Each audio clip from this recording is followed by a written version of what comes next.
Welcome everybody to another episode of Fair Football Podcast. I'm Brandon Freno, joined by me is my co-host Christian Dyer and my other co-host, Now Game Podcast himself, Deon Johnson. How we doing, fellas? We good, man. We good. You know, Still, we're still. Go ahead, man. bittersweet. Yes, for Uh, sure. Now that I was we still a little slept, bit depressed today. I'm me not gonna too. lie. Me too. I ain't gonna lie either. Like I was kind of like just in a down type of like just a blah day today for me. Like I even said on the Breezy show today because they had a show as well. That it was just a blah day. You could just tell on their face too as well that they just weren't in the mood. But I mean, we've had a day to sit on it. Trey Lance came out of surgery successful. Now it's on the road to recovery, and they're saying that he should be ready to bounce back as soon as next season starts. Yeah. So I mean, from this point on, what do the 49ers do? I feel like they're in a pickle at this point, especially if Jimmy and the rest of the team goes to the playoffs this year. Well, for me, honestly, it doesn't make a difference what they do. You Mm-hmm. know, here's the thing. Say they go to the playoffs. It's not like Tim's gonna win any games in the playoffs. He never does. So that'll just be a couple W's on his record where he's along for the ride as usual. As far as the playoffs are concerned. Um, he helped us win, the other day, and thanks. But I would have preferred it to be Trey Lance to give me the W instead of him. And next year, honestly, here's the problem that lies within. If you look to re-sign Jimmy Garoppolo, you're gonna have to give him a serious bag. Other teams are gonna be able to lowball him because it's not a big issue. You're coming from another team. We know who you are. We know what you are. We're not going to pay you $50 million a year. But in that same vein, if the 49ers decide to be stupid enough to go ahead and re-pursue this guy, he's going to come and ask for real money. He's going to want to jump into the $30 million tier, even though he's definitely not worth that kind of money. So it's hard and it sucks. But honestly, next year, it's a full go with Trey Lance. But with what happened this Sunday, I don't know if Kyle really wants Trey Lance. It's just me. Well, Alex brings up a good point. Do we trust Kyle to have Trey ready next year if he didn't develop him for this year? 3 years without playing football. That was going to be my next question is, does this affect Trey's career in the long run? No Yeah, football I mean for 3 years now, basically. that's what I was worried about, that this could be like career ending because 3 years without football. He's obviously. What's up, Perry? I'm also worried about trusting Kyle to even, do what's best for the kid in the first place because he didn't show us like he was doing that last season, and then to start this season, it didn't seem that way either. And I have no faith anymore in this front office. I don't trust him. I don't want to trust him. I don't think they're going to do anything to show that I can trust him, and I'm over it. I know we're going to stick with them for another 5 years, but it's like they make it agonizing to be a 49ers fan. Like when your head coach goes in a press conference and sits up there and sounds like a little fucking bitch all the time, and you see like his protege McDaniels come out and be like straight open and cool as fuck, talking about his Dolphins and all the like and stuff, and then Kyle just sounds like a little bitch every time he's in any press conference. And it's like fucking, he's the fucking Riddler. You don't know what anything that's going on. Everything he says is bullshit. I'm Yeah, fucking by all tired of means, it. Sarah Dome, don't worry, keep going in the Third chat. Dome, go ahead, man. We're Hey all man, venting let today. it out. That's what the chat's here for, baby. Yeah, Yeah, dude, I feel like this is a venting episode for sure. I'm tired of the no transparency with this front office. It's fucking bullshit. I'm so fucking tired of it.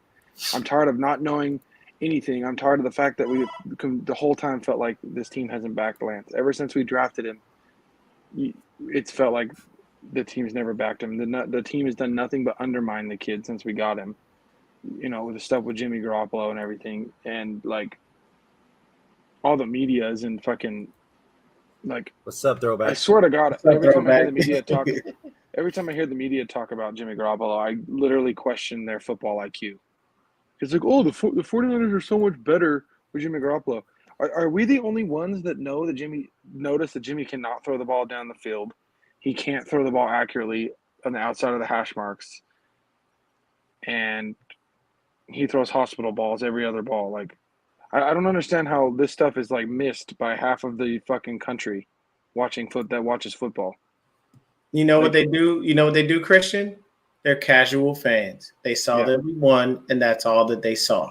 They don't watch our team. So I'll take this back to one time Croc had, and I think it was like an ex wide receiver, ex NFL DB, somebody that he knew who previously had played in the league, and he was on his show, and he's sitting up there doing the same thing, bigging Jimmy Garoppolo up, and Chris came on and he was very smart, and he said straight up, hey, do you even watch our games? He's like, no, I have a life. I have things I have to do. And it's like, okay, then you can't come in here commenting talking about something you don't know about, because you're basically just looking at it from an outside perspective. You're looking at the wins. You're looking at who was at the helm when the wins happened, but you're not looking at how the wins were there. So we can't really trust your opinion because you don't watch our games. And that's the thing. I can't trust somebody who hasn't. So for me, period, point blank, this gives me RG3 vibes. I don't like it. And I'm sorry, it seems like Kyle sabotaged another quarterback. And that's just my opinion. I know some people don't believe that. Some people think that it's the case.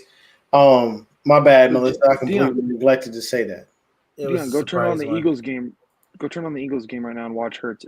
And you sit there and watching Hurts right now, and it makes you feel exactly that Kyle sabotaged Lance, because I see all these people, even Eagle fans, shit on Hurts, and I'm watching. I'm like, damn, this guy's fun to watch. He's an exciting player. He fucking can do a lot. I told people before with Jalen Hurts, he was a good dude. Awesome. He just needed to have the right system around him and the right people.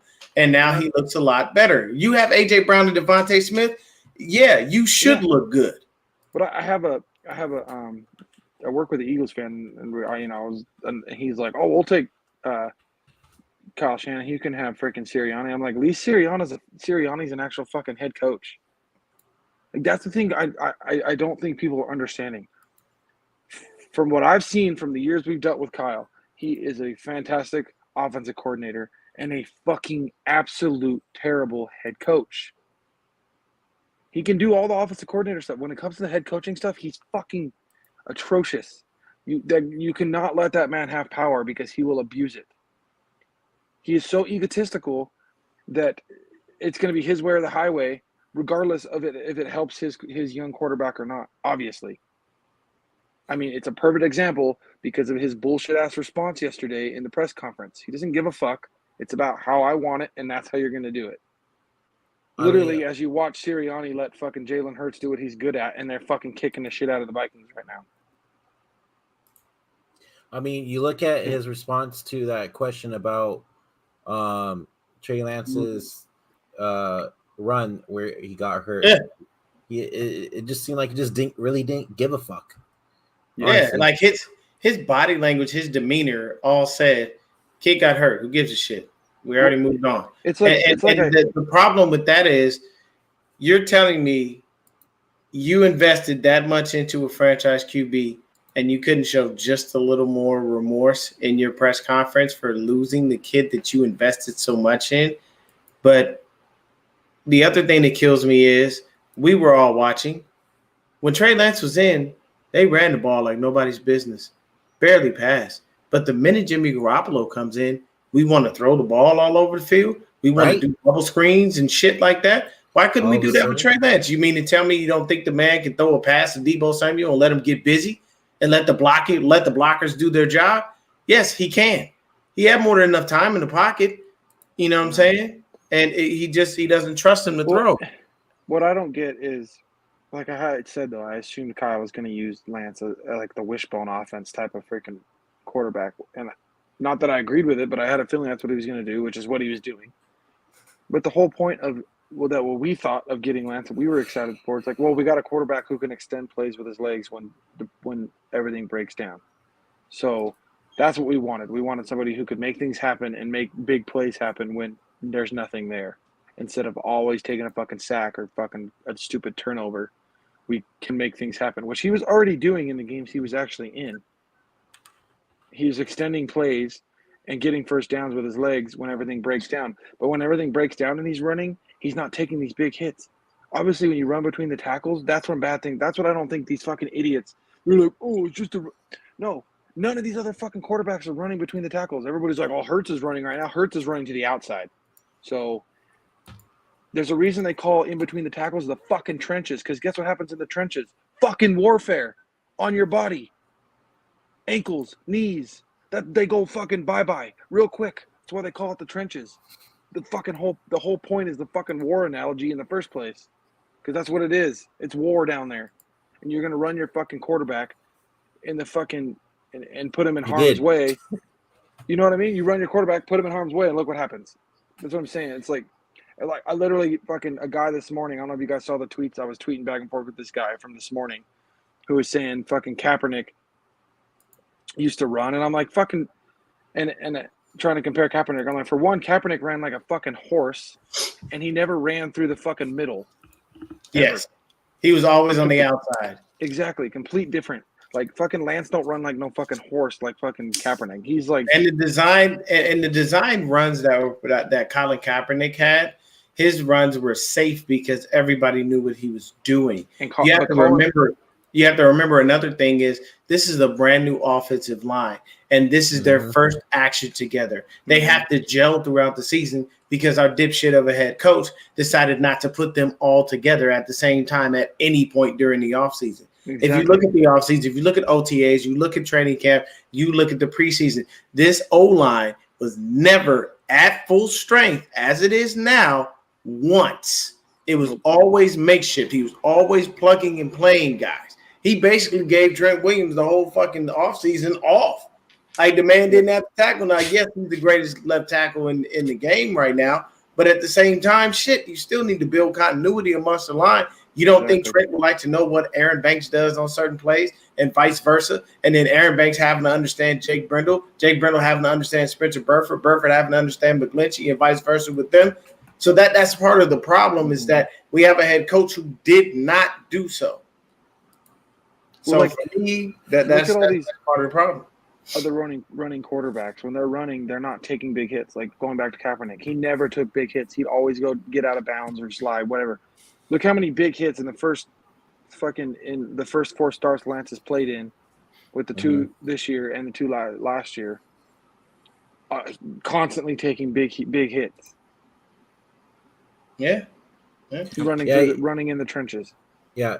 Can we also talk about how Kyle brought? Oh, have you seen the other teams that do the same thing? Oh my god! Especially like Buffalo. I'm like, none of the other teams do this. He hasn't even. He brought up Josh Allen, and the thing, bro. Josh Allen is completely different than what you actually use because the thing is, Buffalo uses him in the red zone, and they don't really have that many designed runs. He's only running to scramble and try and extend plays. He's not. They don't really use him as what Trey Lance has been used as. Yeah, and that's the thing. You have to look at the amount that he's actually running, and that's the sad part, man. You don't even have guys that are able to account for what he does because it's a different style when it comes down to it. As far as Josh Allen is concerned, because they don't go to him like that. They want to use Josh Allen running when they need to, not at all times. And you ran Trey Lance into the ground, and you need to own that. See, the thing and I said this previously on the round check, the thing that I would have asked Kyle straight up is, if Trey Lance was only injured for 4 to 6 weeks, when he was healthy, would this still be his team? Would you hand the reins back over to him? And if he tried to dance around that or he got snarky, I would tell him straight up, this is a legit question and it doesn't require a long answer. It's a simple yes or no. Would this still be his team? And I think that asshole. And I can tell you right now, what that would do is set off a media firestorm. It tells you that he doesn't really want the kid because he wouldn't want to answer it truthfully and honestly and be straight up about it. he'd want to dance around the question. And when I don't allow it, they'd be like, oh, well, you got to kick this dude out. He's not allowed anymore because he pissed off Kyle. And I don't care that I pissed off Kyle. I just want Kyle to answer the question truthfully and honestly. See, the only thing I disagree with you there is Grant Cohen's still out there, and he pisses Kyle off all the time. So, yeah, he actually asks some good questions sometimes. But honestly, I'm starting to think that all this stuff where they're saying it really was supposed to be Mac Jones might actually be true because this might literally, like you said, I don't think Kyle wanted Trey Lance. This might be RG3 all over again, and it's the owner pick, is what Lance was. Like, it was either freaking Lynch wanted Lance or the owner wanted Lance the same way the owner wanted RG3, and Kyle's acting like a spoiled little bitch about it instead of just embracing it and making it work, because it's never felt like he's embraced him at all. The whole time we're like, oh, Kyle's got this quarterback that can do all these different things and extend plays. He's going to have this awesome offense called. Even with a young quarterback, he's still going to make it look awesome. Nope, he's done nothing. He's literally been lazy as fuck and not giving two shits. Can I ask you guys a question on that, since you both seem to think the same way?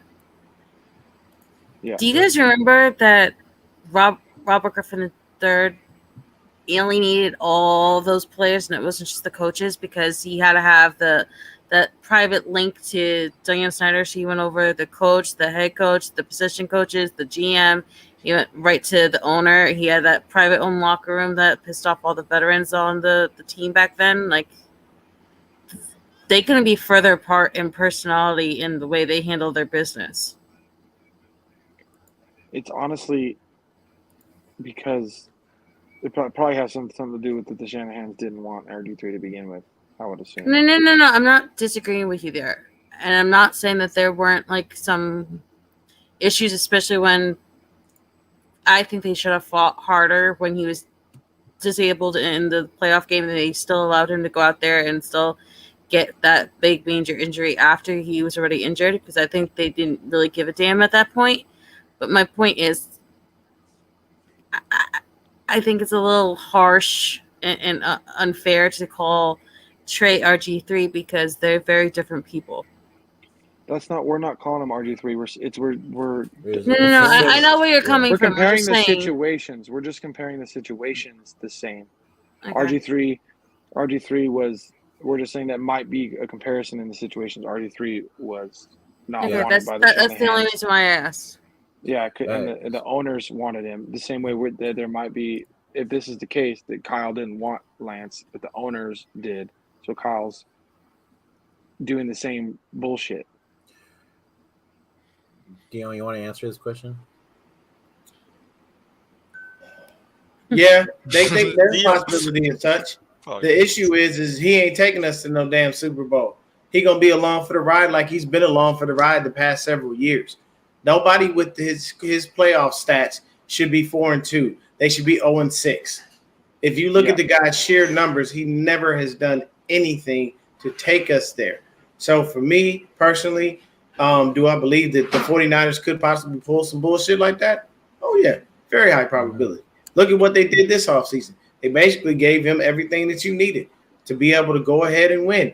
And on the Josh Allen note, as far as them talking about what happened, so the Bills just won 41-7. They just beat the ever-living shit out of the Titans. So that tells you A.J. Brown is missed, and he's not worried because he in Philadelphia having a damn good time with Jalen Hurts. So what I'll say on the situation is I just looked up the stats. You know, Trey Lance has run 16 times this season. Yep. And his season is already over. You know how many times Josh Allen has run? 10. That should tell you something right there. Buffalo is actually taking their running game seriously with Brian Dable gone. But the thing is also Buffalo doesn't use anywhere close to what like we've been using Trey Lance or put him up the middle.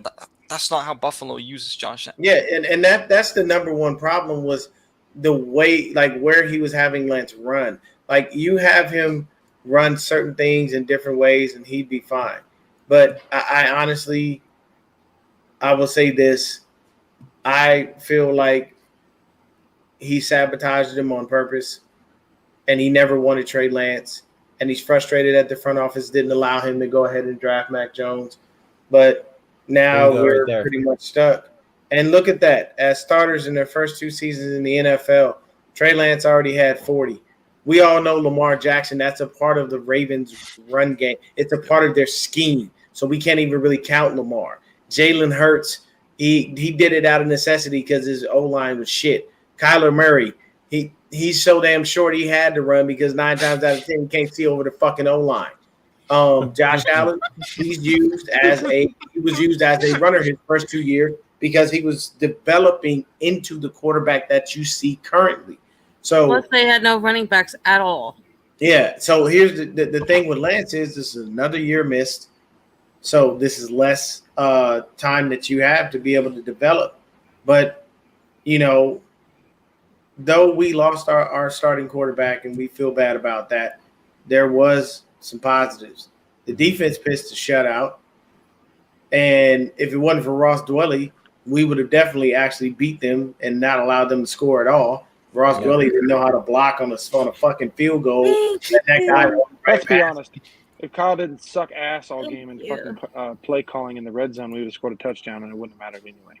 Yeah. So the other thing is, it's weird how you don't allow Lance to go for it on like 4th and 1, 4th and 2, but you're on 4th and 8 and you're well outside of the red zone, but you want to go for it with Jimmy Garoppolo. And then Jimmy gets up on the podium and says, it's like riding a bike, like I never forgot, and openly stated Kyle called some of the plays that we had last year. So did you really develop a new playbook?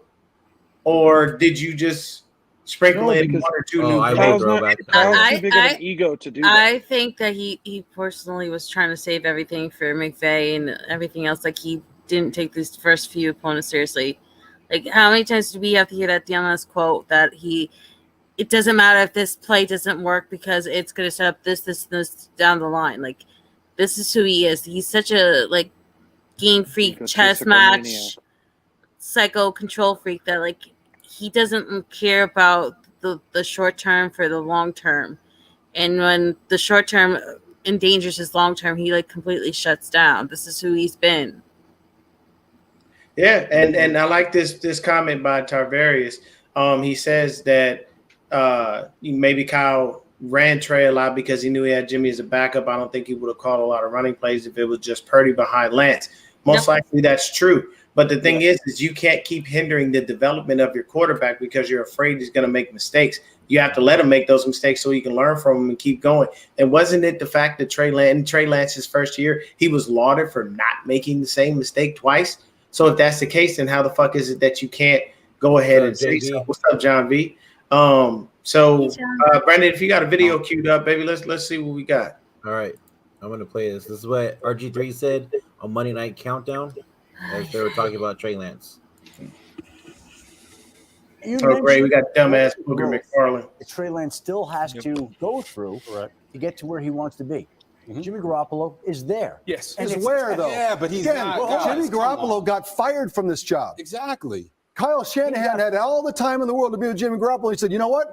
I'm firing you. He got fired from the job because they spent so much draft capital drafting a guy number 3. He didn't get fired from the job because the guy behind him was a better quarterback. But they got all those draft picks and went to go get Trey Lance because they were trying to make that transition like an Alex Smith to a Patrick Mahomes. The reason that they wanted Trey Lance to be in this position was because they have a great defense. They know they're going to have a really good running game, and they have weapons on the perimeter. Him learning on the job was going to be easier for him this year in their championship window. Jimmy Garoppolo just went out there and looked like Jimmy Garoppolo. They know they're going to have to win it for him. They believed in the upside. I fucking love RG3. Yes. And God, I love RG3. That Trey Lance will get to that point where he is an effective quarterback. But it might not have been this year for a roster that last year went to the NFC Championship game. Yes. So now you put Jimmy Garoppolo back in, and I don't know that they'll get to the same spot. Maybe they will, maybe they won't. But their chances of getting there this season are better. Yes. The upside growth in Trey Lance suffers a setback. And so to your point, they're going to have to wait longer for him to turn into the quarterback they hope he can be one day. I beg that Kyle and Jimmy have a conversation that I don't know that's been had yet, where Jimmy goes in and says, Kyle, clearly you fired me. I wasn't doing something you wanted me to do. What can I do to become a better football player? What have I not done that has kept me from winning you over? Because the fans, everyone else can win. But then where's the Kyle somehow, if they've done that many iterations and Jimmy can't be that guy? Is that what Kyle's decided? He can't be that guy, and so we're going to get rid of him because he can't be? Or is there something that Jimmy can do? Can he be the first one in and the last one out? Is there study habits? Is there something else that can step function Jimmy's ability to win over Kyle Shanahan? You know what hurts the most? That man right there was the last time we had a franchise quarterback. Yeah.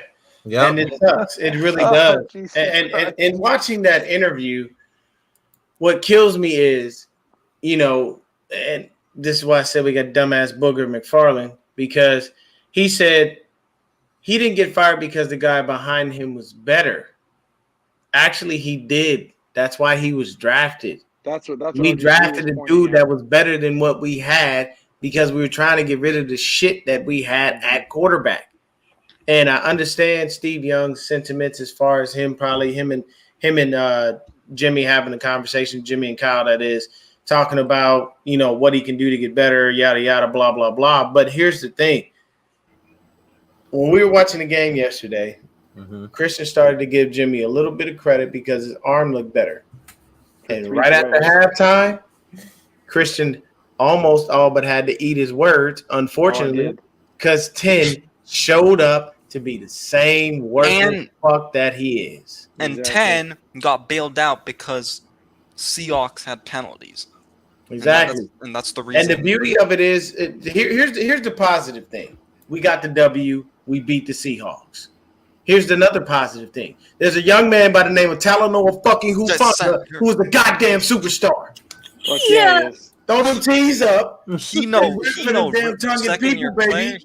I'm telling you right now, Talanoa Hufanga is a fucking superstar, and y'all better start recognizing how great he is. When Jimmy Ward comes back, teams out there that we face, it's only going to get worse.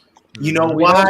Now you have a hitter in the backfield that's going to be able to cover the stuff over the top. Now you've got a guy that's going to cover those tight ends and think they finna get busy and boogie and do something. And you got Talanoa Hufanga in there making plays. Over these first 2 games, we have 3 interceptions. That is beautiful. We got Tashawn Gibson, we got Talanoa Hufanga, and we got Mooney.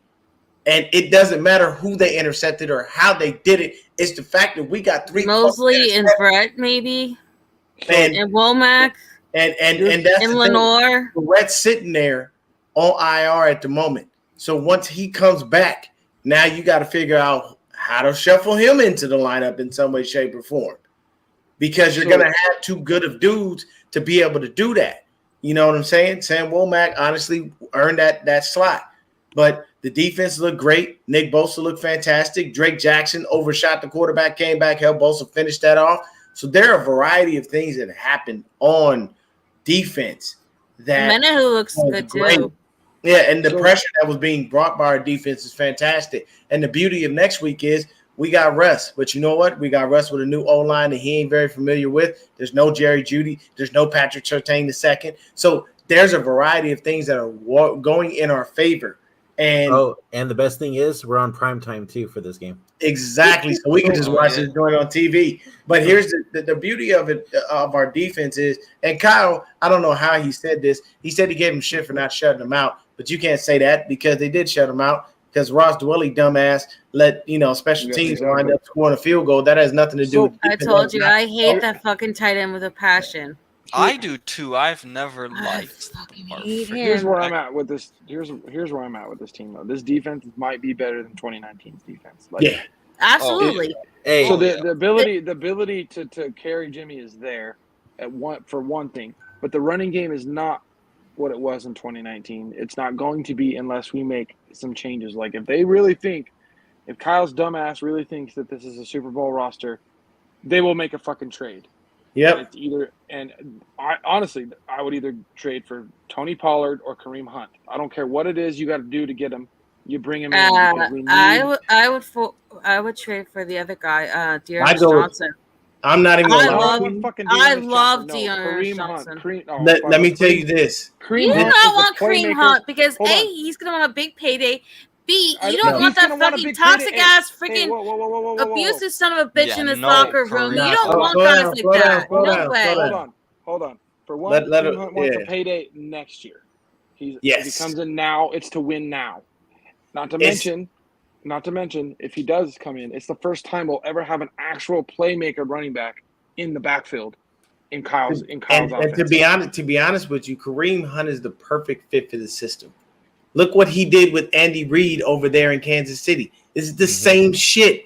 It's a little bit different, but it's the same exact shit he was running. It's just the calls are a little bit different, and the plays might look slightly off. But Kareem Hunt would be the best addition at running back rather than anybody else. It's nice that they wouldn't pick up Marlon Mack, but honestly, I feel for Jordan Mason because I feel like they're going to bury him on that depth chart and keep him on special teams and not allow him to show up and show out when he probably can, because they're probably going to promote Mack because now they want to have 3 running backs that are active. Kyle likes to do that. And then you'll see the veterans get the bulk of the carries versus Jordan Mason. But also, as I previously stated, it's Anthony Lynn's job to rotate those running backs in and out. So you could possibly just say, hey, Jordan, get up in there, man. And if Kyle's mad about it, it's too late. Play got to be called. We can't keep rotating guys in and out. So I think it's going to be fantastic. And yes, Kyle's favorite QB is having a shitty game because all he does is pad his fucking stats. I've told people that for years about worthless ass Kirk Cousins, and everybody's like, oh, well, he's really a good quarterback. Kirk Cousins pads his stats so he can get paid. He will never take any team to a Super Bowl, and he'll never win one. And if you don't believe me, continue to watch the rest of his career, and I'll bet you money that he will never win a Super Bowl ever. And Melissa, to what you were saying about Kareem Hunt, I know we all know he's not the best person, but we're just talking about skill wise at this point. Yep. If this is bring him in and we win a Super Bowl, if you bring him in and he win a Super Bowl, I'll take it because I've known only pain and agony as a Niners fan my whole life. So. But I get where you're coming from. But we're at this point we're just talking about best fit, and we need a playmaker in the backfield if we're gonna do anything with Jimmy, because no matter what, we have to be. This team has to carry Jimmy in order to get anywhere this year. I'm not disagreeing with any of that. I have major issues with the Browns all the abusive son of bitches that they have on their squad. Their fan bases. I'm sorry, the Browns fan base is hot garbage, bro. I'm just letting you know we heard you, so you don't feel like No. I did not think that you were condoning it. I was just saying, for me personally, we went through the nightmare that was Alden Smith and his off the field struggles. We went through the Reuben Fosters and just. We've been burnt by these kind of players that have all that off the field stuff. So it's not just that he did what he did. It's just I don't. It's been toxic enough with all of the 10 stuff for like 3 years straight. Like, do we really need to bring more toxic, more things, more players being asked constantly with their on offense or defense about Kareem Hunt and how do they feel about that kind of a person in the locker room, and just more division, more toxicity, and more like just negativity that can drag this team down. Like, it's going to be hard enough to carry the quarterback. Now I'm a little iffy on bringing that kind of more energy. I know the upside, and I respect that you want someone like that, but it's just me personally, I wouldn't want that. I respect where you guys are coming from, but that's just how I feel. We just, I mean, I don't know who it was that just said it, but they said, how about Josh Jacobs? I'd be fine with Josh Jacobs too. I mean, I think they're doing. Yeah, but I don't think that they're not looking to move him. I think it would. But I do think Tony Pollard could work too. I'm telling you right now, man. Out of all of those running backs' named, I think Kareem Hunt is the best one, and plus, Kareem has that home run speed, baby. He really does. That's one thing that he does have. That's one thing that we cannot deny. Kareem Hunt can hit a home run. If he gets in the open field, kiss him goodbye. This run game's going to have to be damn good if we're to carry Jimmy in. You'll see. Like, Jimmy will be exposed, and our whole point of our offensive line issues is going to happen against Denver because they have a good defensive line and they get a lot of pressure. And Jimmy's terrible against pressure. He doesn't extend the play. He can't get out of the pocket and make anything happen. Dan, this is going to make you happy. Cousins just got buried for a sack on third down for a big loss. I keep telling people he ain't shit, but everybody's like, Kirk Cousins is a good quarterback. He would have been better than Jimmy. It's not going to make a difference. I'm telling you right now, he ain't doing that. The Eagles are the best team in the NFC. So they're the best. That's the best team in the NFC, the Eagles. Real quick. Really? Yeah. Real quick. So Niners came out with the injury report today. Mm-hmm. So we lost Tyler TDP, Croft. God damn it. MCL sprain will be out for a few weeks, and we lost TDP. High ankle sprain. Will be out for a couple weeks. So our running back room is getting thinner by the fucking minute. So but the thing is we already have 3 backs: Jefferson Jr., Jordan Mason, and we're gonna have. They'll most likely promote Marlon Mack from the practice. I hope Mack to the active can roster. do something. Because I don't know if Mason and Wilson are going to get it done with Jimmy. I'm going to tell you right now, man. I think Mason can get it done. They just need to give the kid the opportunity. Hey, I think Mason is another sleeper that's being held in the chamber, and when they fire him off, he's going to come out like a rocket, and it's going to be really, really hard. Are those you guys? Alex Faulkner said Hunt can carry us 8 weeks until Mitchell comes back. Then Mitchell and Hunt is a 1-2. That's not a bad idea. That's true. I'm not gonna lie to you. If I had to switch off between Kareem Hunt and Elijah Mitchell to be able to go 1-2, that means I've got 2 guys who are dynamic, 2 guys who could have be home run hitters. This definitely would work. And Terry Dome, that's correct. He's never been good in prime time. I don't know what Cousins' thing is. He always winds up, kind of kicking himself in the ass when it comes to prime time. All I can say is, we're going to have a hella good run game to be able to carry Jimmy. That's what I'm saying. Everybody says this team is better. That's why we all want to see Jordan Mason finally get to play. Why the hell are you holding these guys back? Let them all play so we can see who can actually do it. But the thing is, everybody says, oh, yeah, the Niners are better with Jimmy now. But they don't tell us why we're better with Jimmy. Because if you they just say that we are because he has a winning record. Of the wins. It's only because of the record. That's literally it. They can't name anything else. Yeah, I don't understand because it's you want to be able to throw it deep. Jimmy can't do that. You want to be able to throw it outside the hash marks. Jimmy can't do that. Jimmy's so limited as a quarterback, and they're like, oh yeah, well they. And you might as well shut down Danny Gray because and I was gonna say, bro, you might as well just put Danny Gray on IR because he ain't gonna do shit now that Trey Lance. Jimmy's just good enough to be carried by a team. He's good enough of a game manager to be carried by a team, but. You're frozen. Can I ask you a question? With Tyler Croft injured now, do you think that Charlie Warner is actually used more? He's not just a good blocker. He's an actual catcher. I think. Charlie Warner is a great blocker, man, and he is a great pass catcher. I don't know why, and we all know Danny Gray about to be irrelevant, and we definitely understand that. So, for a positive note, I screamed Hufunga's name from the heavens because I knew that was a good thing. Please do it again because I got really, really angry seeing Adam Schefter. I really wanted to punch my screen when you brought up Adam Schefter. Yes, Brandon. Yes. Who was your guy? Who was my guy? Who was that dude who you felt great about? I'm gonna have to say my boy Nick Bosa. He outperformed yesterday, and I was really happy. Yo, did you see Juwan Jennings get in there and manhandle that guy? They had to pull him out of the game because he was about to go the fuck off, which was smart. I love Juwan Jennings. Which was smart because I love Juwan. He told Jimmy to fuck off. Yeah. Media, who was your guy that in the game yesterday just put a smile on your face, man? I mean, I've just been impressed by Hufanga, just like you, man. Big Huff. How much I hate USC, but he's on the Niners now. It don't matter. You just sold Deon and you for a life by saying that. Yeah, no, I understand me. He hates SC. He the same way I hate SC.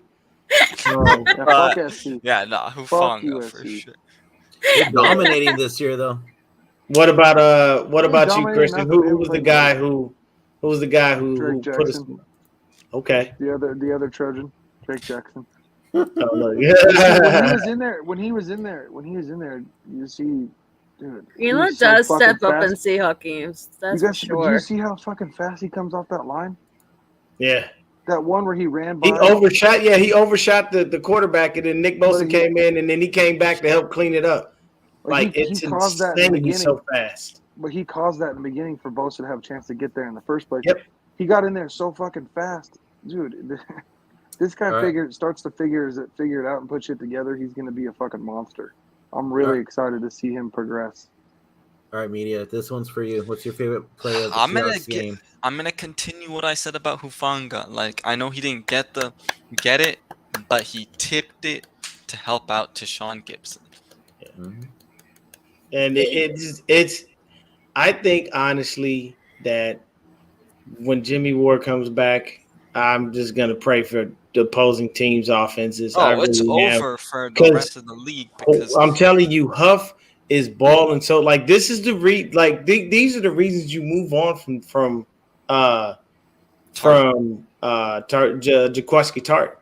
That's the reason you moved on, because you knew this kid had it, and he's showing you consistently that he has it. And I love the way they're using him. They utilize him the way that I wanted them to use him last year. It's just it's a beautiful thing to watch, and our defense is just going to be continually stellar week in and week out. The guy on offense that kind of made things happen, unfortunately, was Ross Dwelly, because he came in with that touchdown after Jimmy threw him, but he was wide open. That's a scheme touchdown. That's a Jimmy touchdown. Yeah, he basically he threw that, and then Ross did the finish, and that's where, for anybody out there watching, that's where we as 49er fans get frustrated with Jimmy getting so much credit, because it's not like he's throwing touchdowns. He's just throwing the ball. He's getting He's benefiting from what other players do. From the other players doing their thing is yak. Exactly. Do a lot of quarterbacks benefit as such? Yes.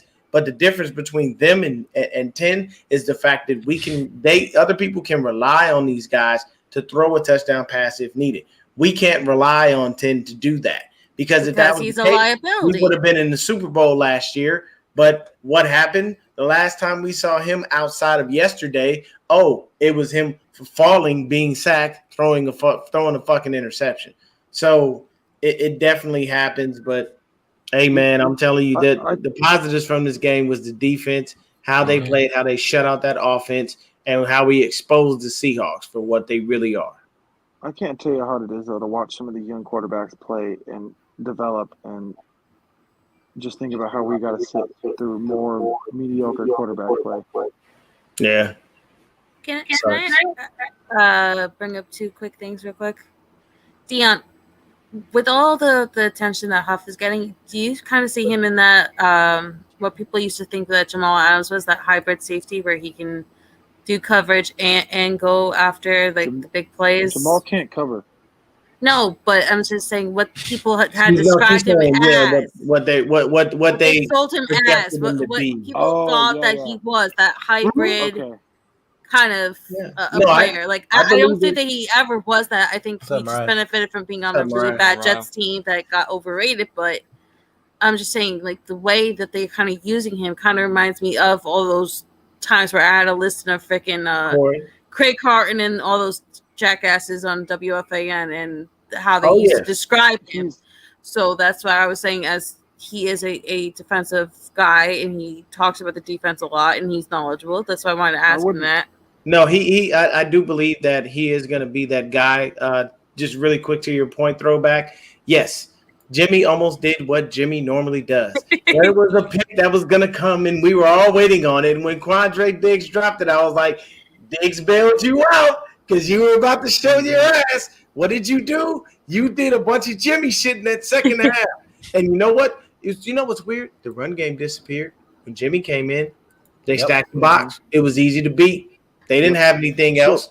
You know what I'm saying? So for me, yes, I do believe what's going on with Rick Diaz. I do believe that it is a situation where He could be that kind of player. Where, you could say that Hufanga would be that dude because he can cover, and I do believe that Hufanga is better at coverage than Jamal Adams can do. Jamal Adams by far. Jamal Adams can hit, but he's not a cover guy. It's just not a. And he just doesn't have the instinct for the ball either. But I don't see it that way as like a hybrid linebacker. Hufanga has a very high football IQ. Yeah, he's more of a hybrid type Polamalu, Ed Reed hybrid type of safety. I don't like the baby Polamalu thing. I think that's he didn't say baby. He just said that his traits are. No. I get that. I just the way he runs that always freaked me out. That like with Micah Parsons, they keep trying to make him the next Lawrence Taylor. I don't like that. Okay, taking a young stud and comparing them to like all-time great people. Well, you have to compare. You have to make comparisons in the style that they play. The way Hufanga plays is not like a hybrid linebacker. He plays like Ed Reed and Polamalu, who were two very similar style safety, running all over the field, making reads and getting them interceptions because of their IQs, and making plays because of their IQs, and also knocking the shit out of people when they are putting a hit on them. That's the way he plays. He plays that style of safety that Ed Reed and Polamalu played. Because Ed Reed was probably those two were very, very similar. Yes. And you can't say one was better than the other because they both had the same skill set. I think the only difference, the only thing that one had over the other was Ed Reed was faster than Troy. Ed had more interceptions because of the speed. As far as like top end speed. Yeah. Hey, look, I'm gonna tell you right now, man.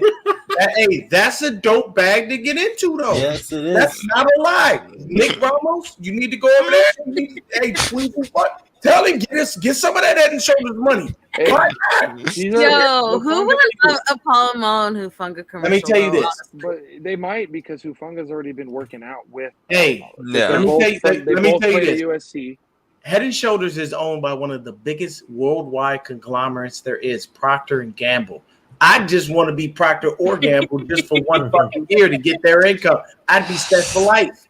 Procter & Gamble makes every fucking thing. They make your Head and Shoulders, your toothpaste, they make all kinds of shit. And I'm telling you, that company makes a hell of a lot of money. You got to go get that kind of a bag. If that door is open, you better bust through that motherfucker like you bust through the line, Huff. Go get your bread, man. That extra money on the side is money that you can take and stash and put away or turn it into investments and be able to make sure that you create generational wealth for yourself and your people and your family. That's exactly how you do it. There's no issues with that being the case.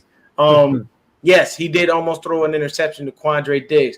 Terradome pointed out that he almost threw another one to a different DB. And these are the things that we all know and understand this bullshit. We have to deal with it, but this ain't nothing new. This is the same guy. We can pretty much all admit that this can probably be a playoff team this year, but this technically is still a lost season. Because we're not winning the fucking Super Bowl with this team. Sorry. And not with the quarterback. I don't know. And the second thing I wanted to bring up, since Fernando asked like a while ago, was everybody's favorite play. And to even though I want to say Hufanga, what I think I was most impressed with, and it wasn't just one single play, but I was impressed by Aaron Banks, and that he's kind of showing up now. He's starting to progress. Favorite, if they were asking for our favorite play, I'm gonna tell you right now, my favorite play was both picks.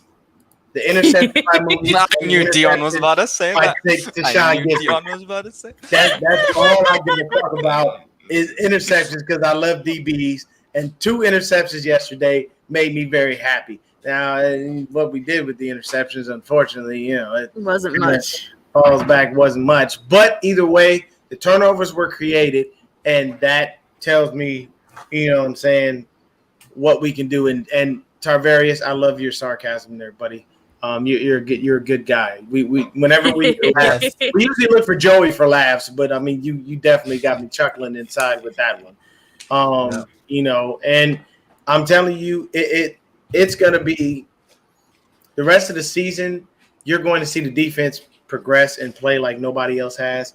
And then after that, that's when you're going to see Talanoa ball out and do his thing. But that was my favorite plays. It was the DBs. Media, what were your favorite plays, real quick? I said the Hufanga interception that he got he helped tip it to. Oh, the tip drill to Sean. Yep. Brandon. My favorite plays. I'm gonna have to say beginning of the game when we were just driving down the field on our first drive, like it was nothing. Like we were just playing freaking a high school team, honestly. Yeah, we did. We walked down that field real easily. Yeah, we did. Yeah. Melissa, what was your favorite play?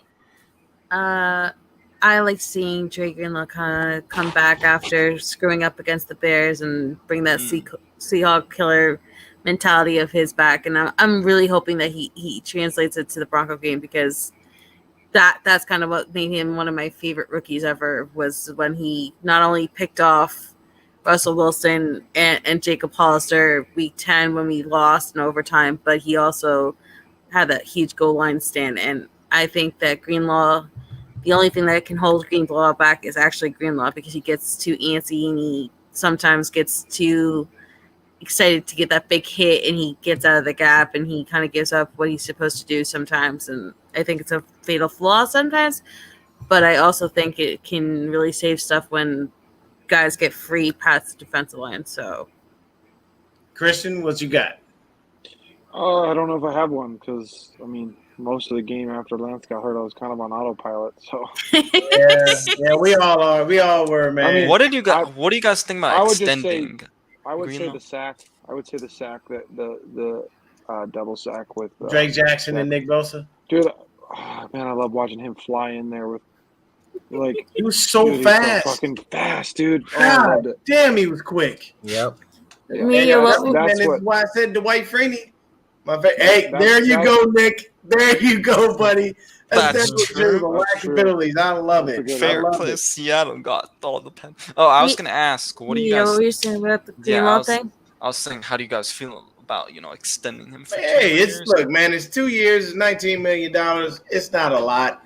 I'm okay with giving him the bread. It's well worth. He's worth every penny as long as he stays healthy. When he's healthy, he produces. He gives you good things. So I can't be mad at it. Not me. And he mega shows out against divisional opponents, not just the Seahawks, but the Rams. Yeah, we talked about this last night on the Hive Show. That we think they're probably going to sign Aziz El-Shaair next. Yeah, they'll try to figure it out. I'm just glad that they've been actually extending some guys in the season, not waiting all the way, because they extended Mitch Wishnowski now. But they kind of have to. Don't we have 30 some ass players that are all? Next year we're gonna have a lot of guys that are free agents because we have a lot of 1-year deals. As far as that goes, then we added 2 more when we signed Jordan Willis and Marlon Mack too. And what was the other one? Tyler Croft back. Yeah. So, hey, Shylock Swindle folk, man, that's a cold ass name. If that's a real name, that's cold as fuck. Yeah, I wanted to say, I know Purdy's a rookie, but I don't know. I would have been fine just going with Purdy. Jimmy Ward needs to be the next guy that gets extended. If you watch Purdy's Purdy was throwing to the hashes. But if you watch his college tape, he at Iowa State they ran the ball heavily, and then he would throw the ball, play action. He would run RPO. So yeah, you can't. It's really quick. He's a lot more better. He's a way better athlete than Jimmy. He might have the same arm strength, but he's at least willing to try. And I guarantee if we ran the ball and there was play action and there was somebody open, I'm pretty sure Purdy would be more accurate. He throw a pretty Purdy ball, so he's a lot more accurate than Jimmy. Pretty Purdy. I mean, I know I'm just talking shit because I'm tired of Jimmy, but I mean. But you even in the Texans game where he looked absolute trash, especially on that last drive where he was trying to play hero ball, I respected the fight that he had. He didn't want to give up. He kept trying, and he scrambled, and he tried to make something out of nothing. And I'm sorry, but Garoppolo hasn't had that since the fucking Jets game where he was injured and he was trying to make some last-ditch effort to try to show off that even injured he could carry that one half, and then you've never seen that kind of fire in him ever since then. People swear that they saw it last year when Trey Lance was picked. I didn't see it. I just saw a guy that was like comfortable. Like, there's no way that these guys are gonna put this kid in, and I'm just gonna sit here. And it was whether it was because Trey got the thumb injury or whatever it was, but I didn't see Jimmy have a spark last year. I don't think Jimmy's been the same. I mean, since the ACL, like. But people think we're gonna get the 2019 Jimmy. Like that's what I think. That's what people are thinking. 2019 Jimmy wasn't even that good. Okay, but he made a lot less. I guess you could say he made a lot less errors than he has the past 2 years. Compared to 2019, he kind of did what he was supposed to when he was supposed to. So we won a lot of games because he like didn't fuck it up for us more than anything. And I almost feel like when all these people are saying, well, we're better with Jimmy and we have a good chance now, we're a Super Bowl team, they're just going off thinking, oh, well, we're all of a sudden we're going to get 2019 Jimmy again, and that Jimmy's long fucking gone. Because the 2019 Jimmy, when Kittle's wide open over the top of the fucking defense, over the defense wide open, fucking walk-in touchdown, 40-yard touchdown, like the one in Green Bay that he missed him. In 2019, Jimmy hits Kittle in stride for a touchdown. Yeah. But for some reason, since then, the fuck is Matami with this bullshit, bro? I saw this. What the fuck, bro? Ain't nobody worried about fucking Ace of Base. Are you goddamn serious? I'm dating myself because I know the song, but what the shit? We're never gonna see that 2019 Jimmy again, and like where Jimmy actually like was good off the play action. But wait, are you talking about the Week 12 game where they had that special trick play where Kittle ran all the way to like the left and then hooked back to the right and then ran it all the way down for the touchdown? No, I'm just saying like Jimmy was making throws that he was in 2019 that he's been missing the past 2 years. Well, that's because he didn't have any competition then. But the thing is too is from what I've seen in the past 2 years, Kyle hasn't called the offense as well as he did in 2019 either. Nobody realizes that. True. Facts. Most of Kyle's offense after 2019 has been fucking lazy as hell. Well, I mentioned that on the round check. Like, it pisses me off that they dropped the running back rotation. And now they're just running guys until they're broken, and then they go on to the next guy. The only way we have a chance is if Kyle finds a way to get that fucking 2019 play calling. See you, Deon. I'll see y'all later, man. Have a good night. Great show. Continue to keep it rolling. I'll be in the comments. I would like. I would like to see freaking that 2019 Kyle Shanahan play calling at least come back, because it almost feels like with Jimmy's limitations, if Kyle's not calling those kind of plays, he's hindering Jimmy too. Like, I want to see all the motions and all the stuff before the play that we did in 2019 that opened up a lot of shit. I keep watching every time, and I'm like waiting to see it, and I feel like I always get let down, hoping Kyle's going to bring back his trickery and all his motions and stuff. And I feel like it's got dumbed down so much in the past 2 years.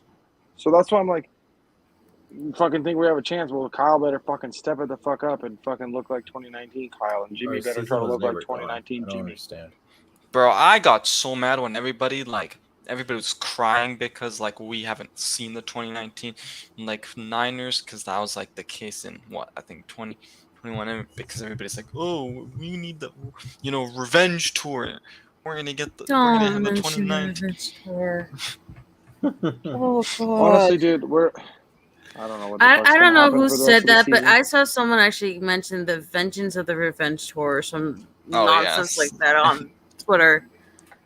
And honestly, I almost feel like Niner fans like Jimmy, so the ones that like Jimmy so much, are so used to mediocrity for so long that even a little bit of non-mediocrity, they fucking jump on it and think it's the greatest thing since. I don't think some of these fans have patience. Thank you. That's exactly what it is. That too. Nope. But it's like they're seeing the same thing we're seeing, but their brain is somehow processing it completely different. I'm like, are you guys sure your football IQs are at a high enough level to understand the fucking game of football? But it's not just the quarterback though; it's everything. They didn't want to They didn't want to give Hufanga a chance. They wanted to go with Tart because Tart was the proven guy that was in the system, that they knew exactly what they were going to get out of him, good and bad, and they didn't want to give the young guy the shot. It was last year with Ambry Thomas and Deommodore Lenoir. We had 2 drafted cornerbacks. This is what everyone's been crying for like the last 4 years. Kyle, get off your ass and get some damn corners in here.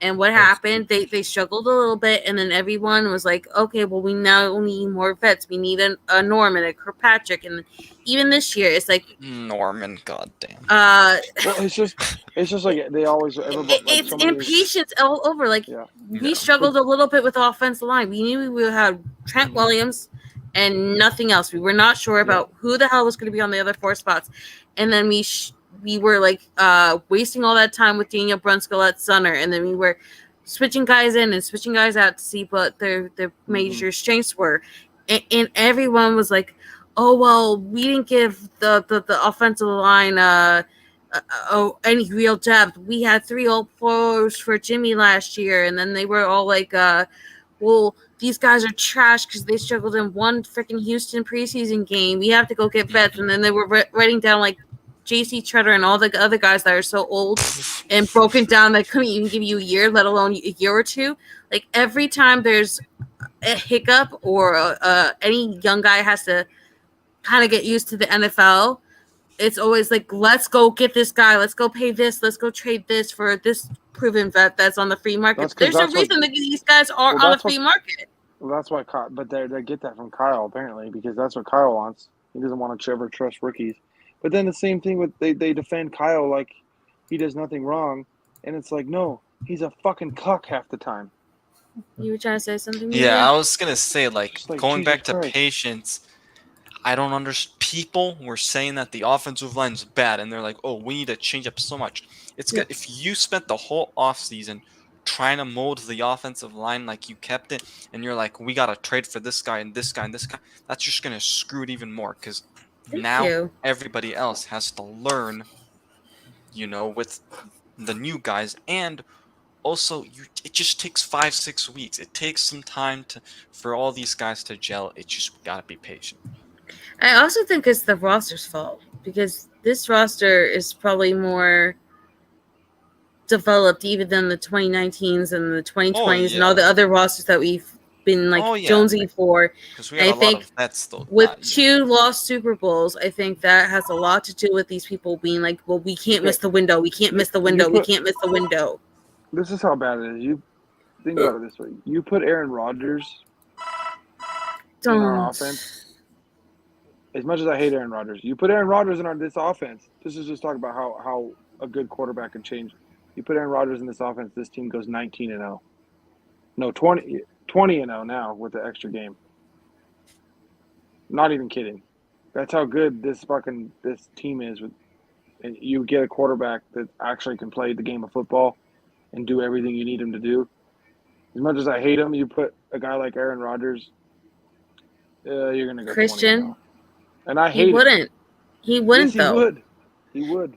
Aaron Rodgers cares about one thing right now. Okay, but No, I know. I'm just saying. I'm talking about the quality of quarterback.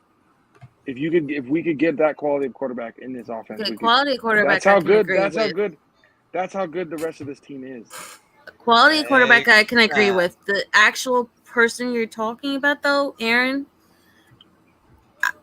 I wouldn't touch that man with a 10-foot pole. Yeah, I'm just if we could get an actual fucking quality quarterback in this fucking with the rest of this team, the way it's built, undefeated season. That's how good this team could be. I still have hope that Trey will prove to be that, but I don't like that they have completely dropped the deep threat and everything that they kind of promised us that would be allowed once Trey was made starter. So we don't need a Von Miller. You just never got to see anything because of the rain game, and then Kyle just I don't know. I've had issues with them running him up the middle ever since the Detroit game when they kept doing that stupid dumb thing, and you were like ramming him like a freaking battering ram. Kyle never. I don't want Kyle Aaron never Rodgers. Seem to really get behind Lance and like. What was that, media? Make the call. I was just saying one of the comments to help him get better. Yeah. I think Karen Perry Rogers, that's was funny. gonna join with us. Maybe, I don't know. If not, that's okay. I mean, it's an hour. I'm ready to I know. call it quits here in a minute. But other than that, was there any other takeaways that you guys got from yesterday's game? I mean, I guess the biggest one is like the first game was a fluke, and this was the real Niners. No, this team is hella fucking talented, guys. No, Mm-hmm. that's but Jimmy basically can't. Jimmy can't be trusted. Jimmy can't be trusted in these games. He's gonna. Jimmy cannot be trusted. Jimmy. No. So. No one can sequitur from complimenting this team to then insulting this team as fast as Christian does it. I'm just saying, this team is got probably the most talented roster in the NFL, all around. I mean, besides maybe the Bills. That's how. I mean, the Bills are.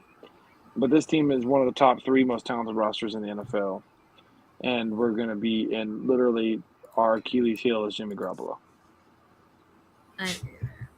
You flick his little bitch ass, and that's it. Bro, just watch Russell Wilson have his best game versus us. Stop it, media! Don't speak that shit into existence. That's not going to happen. Okay, that's so bad juju. Why are you tempting the juju? You don't tempt the juju.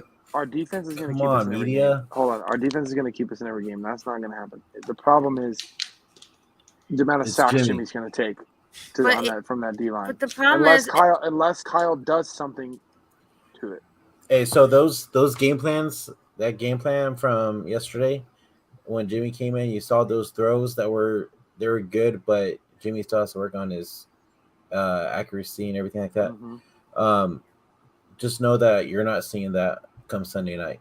We're going back to how it was last year. Okay, but I'd like to see Jimmy get out on a bootleg, move around, run, so he cannot get fucking sacked all the time. Mm-hmm. But even when you guys are mentioning 2019 and this team being so elite on defense, my issue is if they can't do anything on offense, it's not going to matter what our defense can do because they're going to get exhausted and injured because they're going to be over the field too much because the offense isn't doing anything. Are you referring to when Jimmy gives us his fucking held fucking 5 3-and-outs in a row? Yes, or he's not bailed out by a penalty every so often to keep the ball rolling. And I'm talking about the misuse of these speeders because he can't take advantage of them. Like I mentioned it with Deon on the other podcast. Like if I had my way, if they could get over the whole fight between Danny Gray and Jimmy Garoppolo, why don't we just hand the ball off like we do with Debo and just have him get yak? Like it'd be wiser to just use the speed while you have it instead of alienating him and waiting to hope to God to stash him for next year like that. I think Danny Gray might now be used as the jet sweeps and probably like the screen plays. I think that's how probably Kyle will use Danny Gray. That's what I want to see though. We're gonna have to wait and see, but maybe we can hold out hope that Jimmy looks okay against Denver because in the second half of that game against Seattle, the rain did start to come down a little bit harder. So, and Jimmy, is it gonna rain in Denver this week? I hope not. Fucking hell! But it is in the mountains. Don't jinx it. The what do you call it? The altitude is gonna be an issue, a struggle. No, Jimmy should be able to throw the ball down the field because the ball will float farther. God damn it! It's gonna snow, huh? It's gonna rain on Wednesday and Thursday, so it might on the weekend. Hold on, let me see. Let me see here because I'm really close. So it's only 8 hours away. Denver's only 8 hours away. Only. All right. Well, media, they're gonna forget your nickname and they're gonna blame you for the bad juju if there's actual rain again. We're gonna be the milk dud ending. Juju. Stop it. Don't curse the juju. It might sound silly, but it's a real friggin' thing. All right. Well, we're gonna be ending this shortly here. Let me go over the formalities real quick. If you guys haven't yet already, go over to our Twitch. We have a Twitch, twitch.tv/ForeverFaithfulPodcast.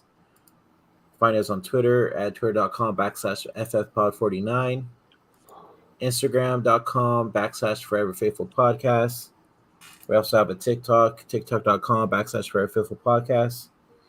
And we also are watching all the games on this app called Get Playback. So here's the website, getplayback.com/room/ForeverFaithfulPodcast.